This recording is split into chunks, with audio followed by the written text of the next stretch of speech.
এতগুলো শয়তানের মাঝে একটা মেয়েকে রেখে চলে আসছেন। আপনার বাসায় কি মা বোন নাই? আপনি একটা শয়তান, একটা বেয়াদব, একটা ফাজিল।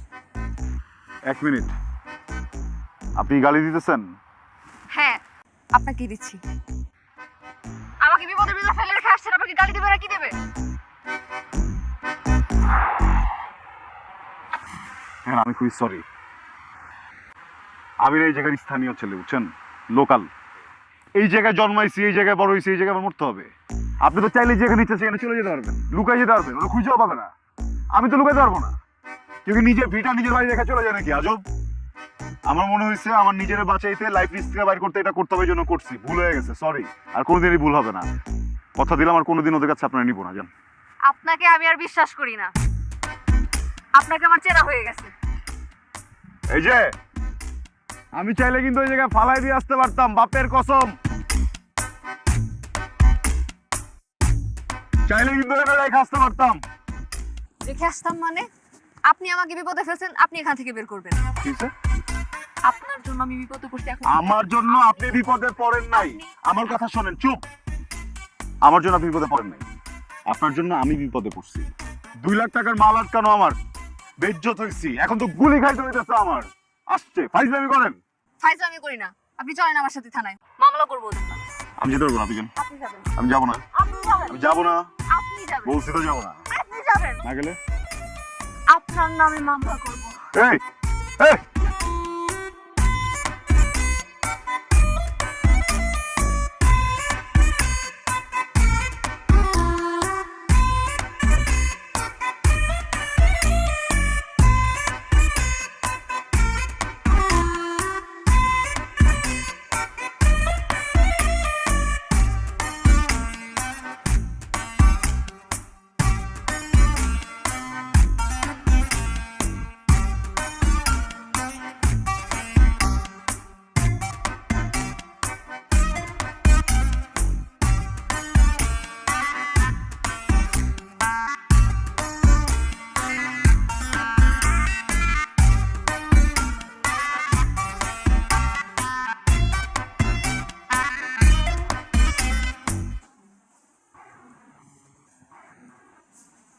পেশেন্টের রিলেটিভ কি আছে? কি হন আপনি পেশেন্টের হাজবেন্ড? না। কি হন আপনি? আমি আসলে কিছুই না, ওই রাস্তার ভিতরে ঝামেলা করছিল, ভাবলাম যে সাহায্য করি। আচ্ছা, আসলে ব্যাপারটা তো আসলে সেন্সিটিভ, একটু উইকনেস কাজ করতেছে। কিছু তরল খাবার দাবার খাওয়া, আমি মেডিসিন দিয়ে দিব, ঠিক আছে? ওনাকে ক্লোরোফর্ম ইউজ করা হয়েছে, যে কারণে ওনার শরীরটা এখন উইক। আর এই ক্লোরোফর্ম মাত্রার থেকে একটু ওভারডোজে দেওয়া হয়েছে।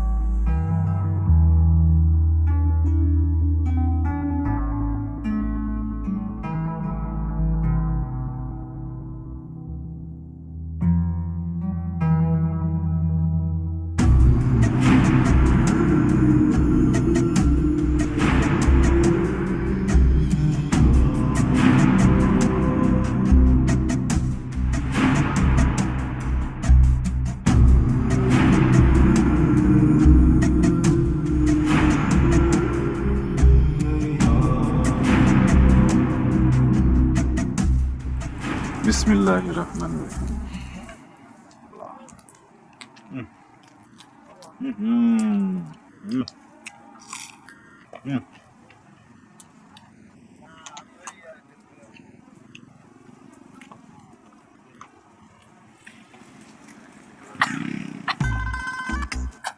আস্তে আস্তে খান, আস্তে আস্তে আস্তে।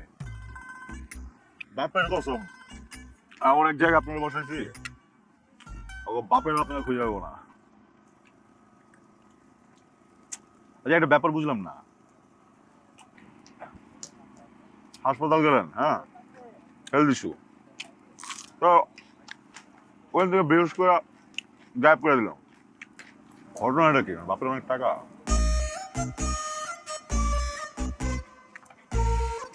লুক দিয়ে আমার লাভ নাই, বাপের কসম।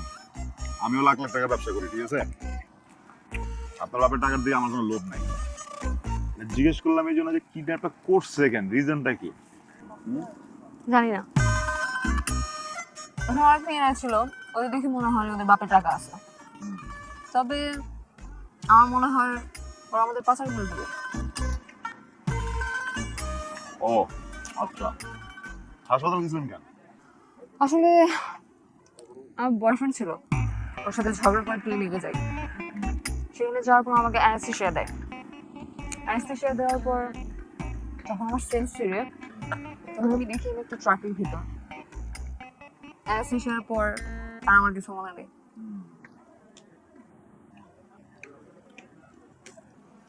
একটা প্রশ্ন করি, বলুন। মানে বয়ফ্রেন্ডের যখন ছিল না, ক্লিনিকে কেন গেলে? মানুষ কি করে, ছাদে যায়, ছাদ থেকে লাভ দেয়, জিনিস খাবেন, পাখি দিয়ে ঝুলে যাবেন, বাপের কসম কোনদিন করে হাসপাতাল যেতে দেখিনি। মানে আমি প্রেগনেন্ট।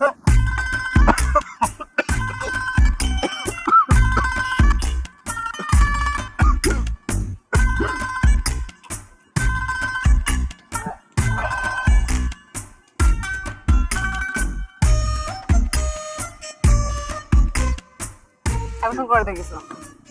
বলো বলো, আপনি এখন কি করবেন?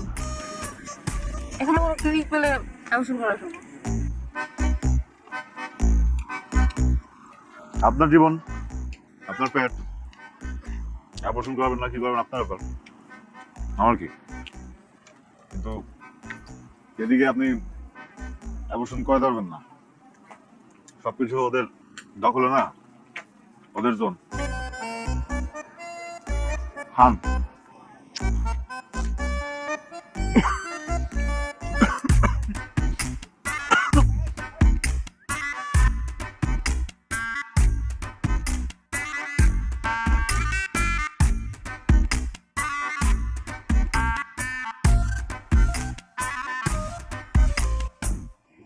আপু, এই যে আপনার চা।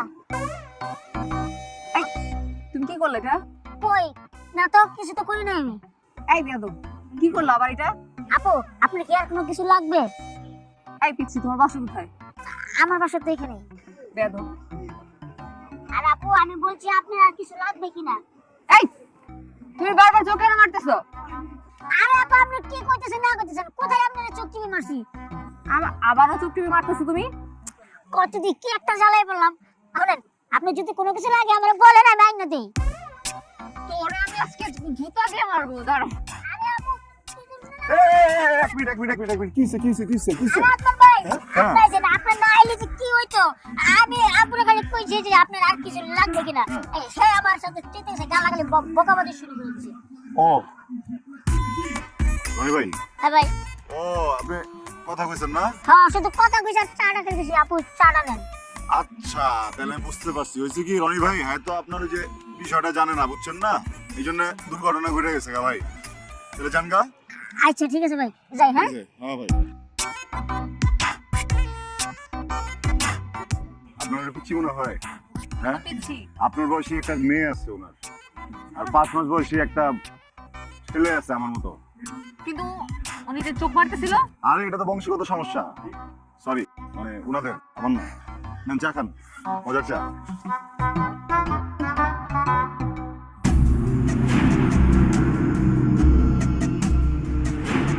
ভাই, কত হসপিটালে নাই ভাই।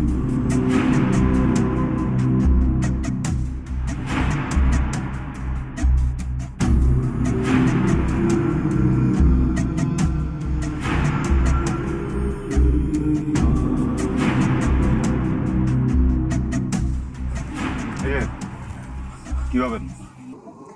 আমার অনেক টায়ার্ড লাগতেছে, তো বালিশ হলে ভালো হতো। বাপের কসম, এই জন্যই সবাই বলে যে মানুষরে খাইতে দিলে শুইতে চায়। কত কষ্ট করে বুটটা ম্যানেজ করছি জানেন? মাথা ব্যথা করতেছে আমার। ও সরি।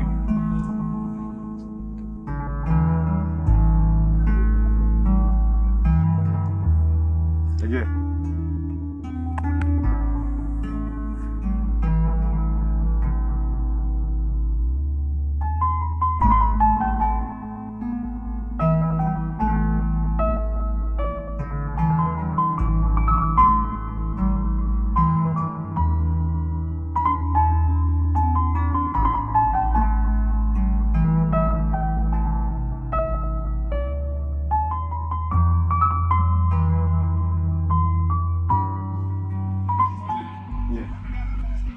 উঠবেন?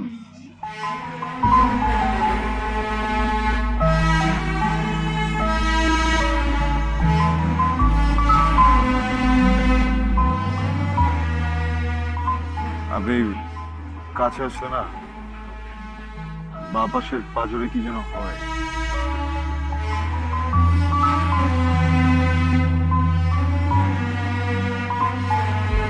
সরি, আমি আসি এদিকে।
এই ডিসুম, ওঠেন।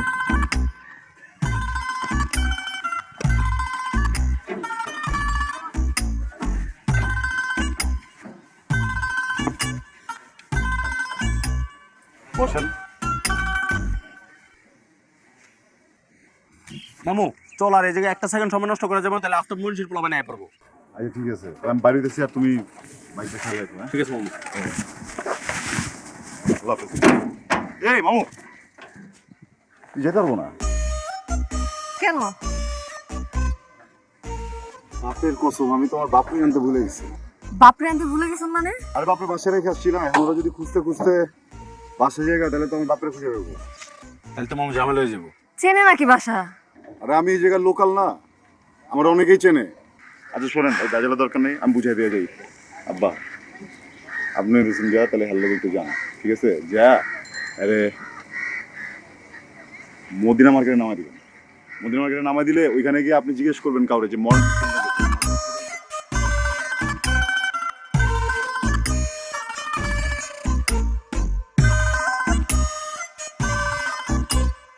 ঠিক আছে, বুঝা গেছে? আমি সব যাই। ঠিক আছে দেখো, আল্লাহ হাফেজ। আমি যাবো না, আমি যাবো না, কিছু যাবো না, আপনার সাথে যাবো। আপনার পছন্দ মাত্রামুলা ঠিক আছে, আমার সাথে যাবে। আমার সাথে যেতে পারবেন না আপনি? পারবো, আরে পারবেন না আপনি আমার সাথে যেতে? পারবো। বলছি না পারবেন না। আপনার বাপের কসম। আমি পর কিন্তু গাড়িগুলি কিচ্ছু পাইবা না, ঝামেলা হয়ে যাবে। আর সমস্যা নেই, সেলফিশ তুমি একটা, বুঝছো? তুমি আমার সেলফিশ করলাম মামু, আজকে তোমার অপকর্মের কারণে আমার জীবনটা ধরে ধরে শেষ মামু। আরে বাবা, এটা বোট জোগাড় করে দিতে পারবো না? ওইটা পারবো। রাস্তা পথে যাবো না, পানি পথে যাবো। চলো তুমি আমার আমি নিচে জোগাড় করে দিতে। বাচ্চাটা মুসি সাথে একদিন সব কিছু কম, কিন্তু আমি ঢুকতে পারি না, ওকে পোলাবেন ভরা আছে। তুমি যাইবা, চলে ওষুধ করবে না, কাউকে আগে কোনো আওয়াজ দেবে না, স্যার দেখবে সব ঘটনা খুঁজা করবে। আমি নিজের চোখে 50টা মাইয়া দেখে আসছি, বুঝা গেছে? সবার উদ্ধার করতে হবে অবশ্যই, হ্যাঁ হবে না?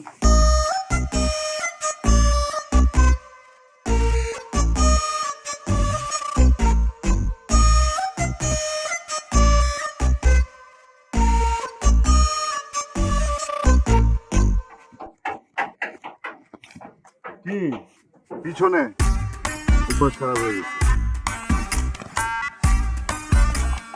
দোষ হ্যাঁ, মারামারি করে দেখো।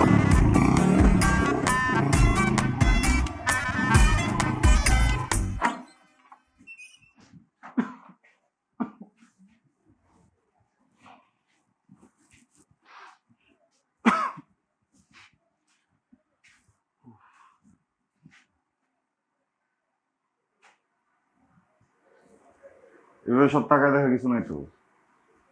আমি জানি একটু ধুলাবালি আছে, ময়লা আছে। আসলে আমি আর আমার বাপ ছাড়া তো কেউ থাকে না। বাপের মডেল না বিষয়টা ঝামেলা নেই।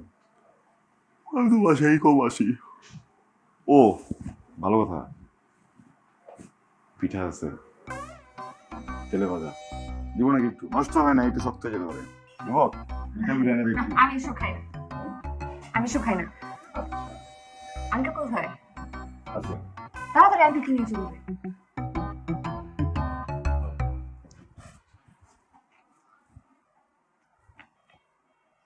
চল। আঙ্কেল, এই যে এটা তো ছবি। এটাই আমার আব্বা, আমার বাপ। বাপের কসম, কি হ্যান্ডসাম। হ্যাঁ এটা ধর তো। আমি আসতেছি, এক মিনিট।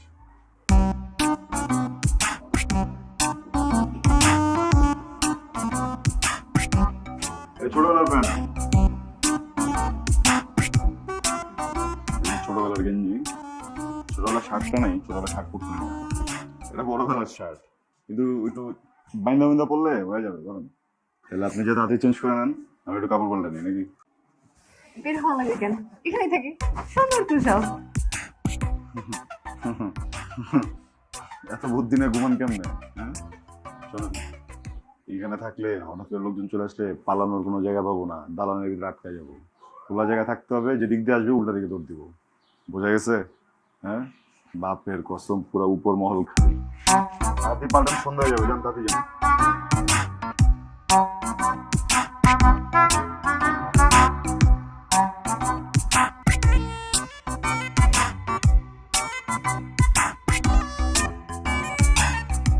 বসেন। সরি বলে কিছু নেই। বুঝছি তো আপনার মনের ভিতরে কোন প্রশ্ন আঁকুবাকু করতেছে। বাপ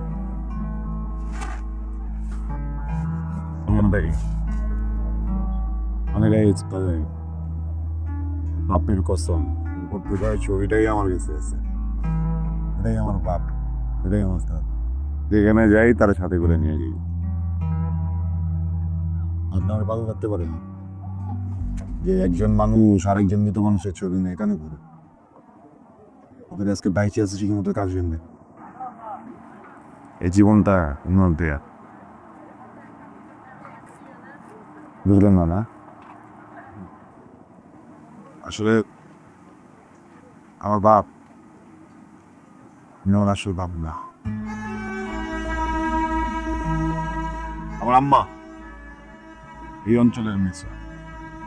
এই যে এই সাগরে পার ধরে সারাদিন হাঁটতো, আর দূরে যতগুলো জাহাজ আসতো সবগুলো জাহাজে দূর থেকে এমনি করে হাঁটতো। আমার নানারা কি বলতো জানেন? আমার নানারে বলতো, আব্বা দেখো এই জাহাজে করে একদিন আমার রাজকুমারের বিদেশ থেকে এসে আমার নিয়ে যাবে। বাপের কসম, রাজকুমার রাজকুমার সেই আমার আম্মার ভালোবাসা প্রেম ছিল কম, স্মরণ আছে পুলিশ। আমার রাজকুমার হঠাৎ পেরাই গেল, আমার সুযোগ নিয়ে খারাপ একটা চলে গেল। খুব কষ্ট পেয়েছে, অনেক কষ্ট হয়েছে, এখানে বিষয় খুব ভাইয়া পড়ছিলাম আমার আম্মা, বুঝছেন? সময় লাগছে। এই মাঝে একটা বিপত্তি ঘটে, তারপরে এটাই আমি চলে আসি। চিন্তা করেন, এত বছর আগে ঘটনা। আমার আম্মা ভয় পায় নাই, আমার আম্মা কষ্ট পায় নাই, আমার আম্মা খুশি হয়েছিল। এই অঞ্চলে আমার আম্মা ছাড়ার একটা মানুষ খুশি হয় নাই। কেন যেন আমি জন্মানোর আগেই সময় গলার কাটা হয়ে গেল। সবাই কইলো এই বাচ্চা রাখা দেবে না, বাচ্চা ফালাই দাও, বাচ্চার বাপ নাই, কোনো পরিচয় নাই। আমার আম্মা নাসুর বান্দা, আমার আম্মা করে আমি মরে যাবো গাই, এই বাচ্চা খাবো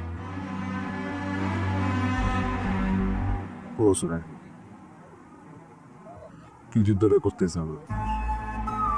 একদিনকে সবাই মিলা মশাল টশাল নিয়ে আসছে, আমার আম্মার বাড়ি জ্বালাই দিই। চিল্লা চিল্লা বলতেছি, ভাই বাচ্চারা নষ্ট করে ফেলা, আগুন জ্বালা দিই, তোর মারে ফেলা। আমার আম্মা তপনও কারোই কথা শুনিস না, বলছে জ্বালা দেওয়া। আমার বাপের কসম, এমন সময় প্রত্যেকে যেন হিরোর মতো আমার বাপ এসে পড়ছে। সবাই সরে আইসে আমার আম্মার হাতটা ধরছে।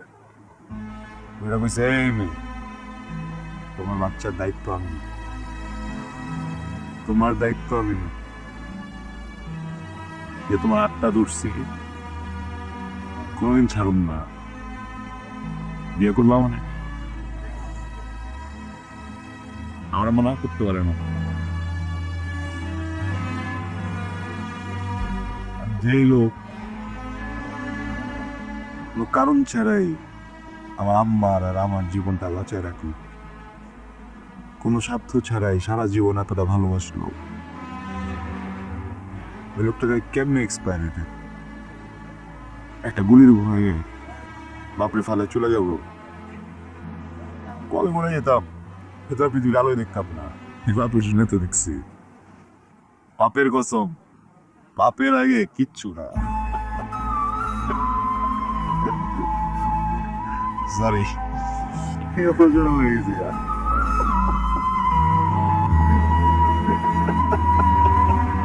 বাপের কসম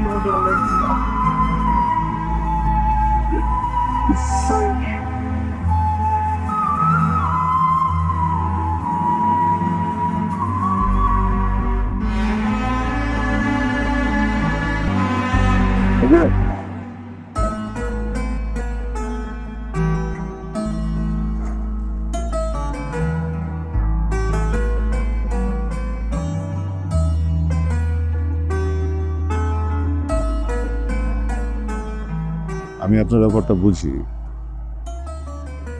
আপনার জীবনের রাজকুমার আমার আম্মার জীবনের রাজকুমার মতোই প্রতারক ছিল। দেখেন, মানুষ ভুল করতে পারে, কিছু কিছু মানুষও ভুল হতে পারে। এই যে এটার ভিতরে যে জীবন, এটা ভুল না, এটা সন্তান। এটা আপনি বানাইতে পারবেন না, এটা আমি বানাইতে পারবো না। ওই উপরে একজন বসে আছে, সৃষ্টিকর্তা। সৃষ্টিকর্তা দেয় উপহার, মারেন না। আমি এই সন্তানের দায়িত্ব নিতে চাই, আপনার দায়িত্ব নিতে চাই।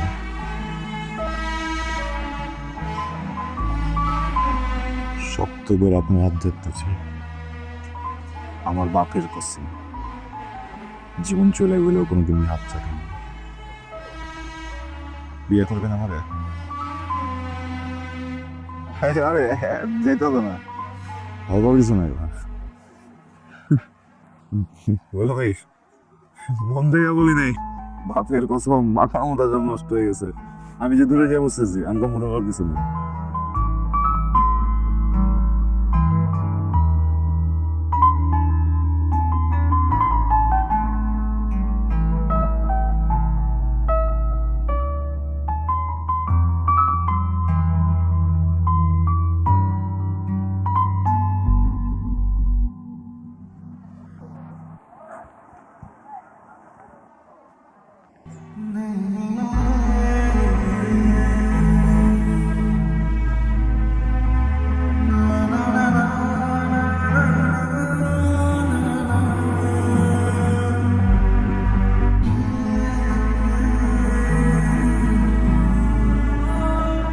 আরে বাঁচো, বাপের কসম।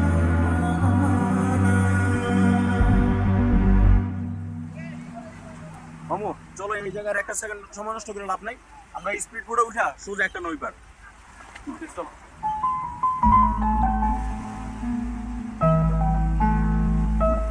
বাপের কসম, বললেন না বাথরুমে যাবেন। আমি একটা জিনিস বুঝি না, পৃথিবীর সবগুলা মেয়ে এত সুন্দর করে সাইজা, এত সময় নিয়ে সাইজা, বেরোর আগে একবার হইলেও বাথরুমে যায়। কারণটা কি বলেন তো? বাথরুমের আয়নাতে বেশি সুন্দর দেখায়। হ্যাঁ, যাবেন বাথরুমে যাবেন? চলেন।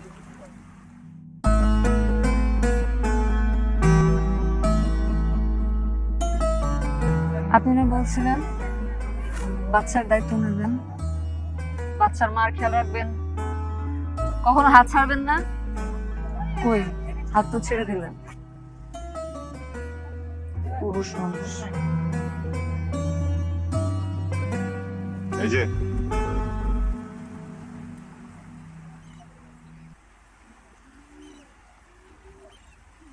আপনার নামটা জানা হয় নাই? তানহা। রাফসান, আদনান খান রাফসান। তানহা, বোটের রাস্তায় অনেক ঠান্ডা। এই পরিমাণ ঠান্ডা বাচ্চার মা দুজনের জন্যই অনেক ক্ষতিকারক, যে কোনো কাউকে অসুস্থ করে দিবে। কোনোভাবে যদি বাচ্চা বা বাচ্চার মায়ের শরীর খারাপ করে, বাচ্চার বাবা অনেক কষ্ট পাবে। বাপের কসম।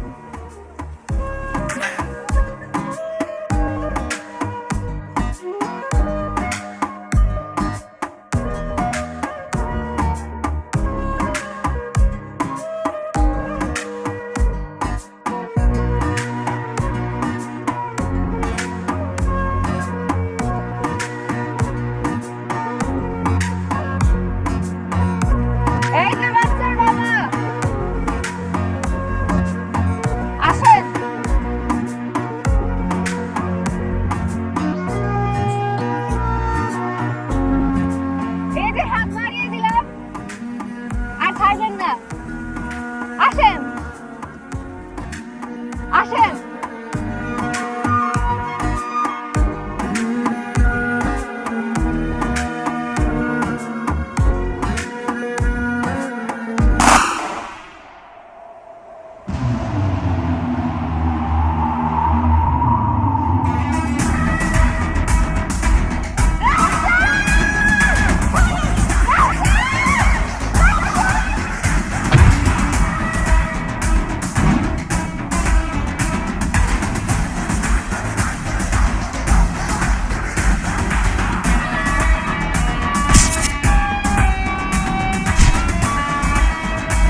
Blake Lively and Ryan Reynolds are seeking additional protections amid their ongoing legal battle with Justin Baldoni.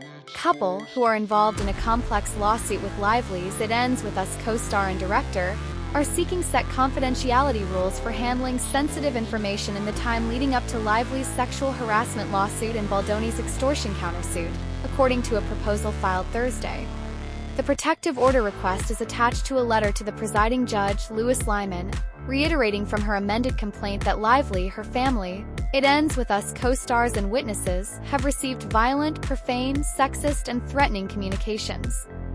Her team alleges one witness, who has supported her publicly, received a written threat stating his family would be sexually assaulted and killed unless he agreed to make a statement and give the truth. The order applies to the couple, Baldoni and their lawyers, as well as third parties involved in the lawsuit, and allows some information to be labeled confidential or for attorney's eyes only, which can be objected.